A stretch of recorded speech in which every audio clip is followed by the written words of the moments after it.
রাম রাম, হরে কৃষ্ণ।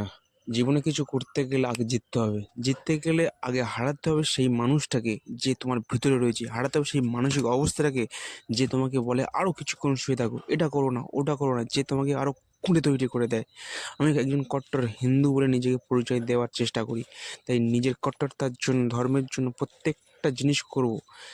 আমি আমার কট্টরতা থেকে করবো, যেখানে আমার মনে হবে এটা করা উচিত আমি সেটাই করব। ভোরে ওঠা মানে শুধু কোনো একটা রীতি রেওয়াজ নয়, এটা আমাদের শরীরকে লোহা তৈরি করে, মনকে শক্ত মজবুত তৈরি করে, চরিত্রকে কাঁচের মতো তৈরি করে।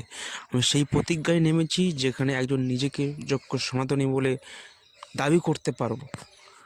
তাই আজ ভোর 5টার সময় আমি ঘুম থেকে উঠেছি। ঘুম থেকে উঠে প্রথমেই প্রণাম, তারপরে শুরু করে দিয়েছিলাম কিছু এক্সারসাইজ, যেটাকে আমার শরীরটাকে আরও মজবুত তৈরি করে। আর ভোরবেলা ওঠার সময় মন আমাকে বলেছিল আর একটু ঘুমা, আর একটু শুয়ে থাক, আর একটু আরাম কর, গরমের মধ্যে থাক, বাইরে ঠান্ডায় যাস না। তারপরে মনকে হারিয়ে উঠেছি যাতে আমার মন মজবুত হয়। তারপরে কিছু এক্সারসাইজ, যেটা ল্যাটের জন্য, কিছু বাইসেপের জন্য এক্সারসাইজ করেছিলাম। আর আমার মেন জিনিস মেডিটেশন আর পাঞ্চ। মেডিটেশন মনটাকে আরও শান্ত আর মজবুত করে, আর পাঞ্চ তো অবশ্যই। তারপরে সব সেরে স্নান সেরে তারপরে ছিল কিন্তু আমার গীতা পাঠ। তো প্রতিদিন 1 থেকে 2টো করে শ্লোক কভার করার চেষ্টা করি, যাতে গীতাটাকে আস্তে আস্তে ভালোভাবে বুঝতে পারি। কারণ একসাথে বেশি পড়লে মাথার ভেতরে কিছু থাকবে না, সব থাকবে মাথার বাইরে।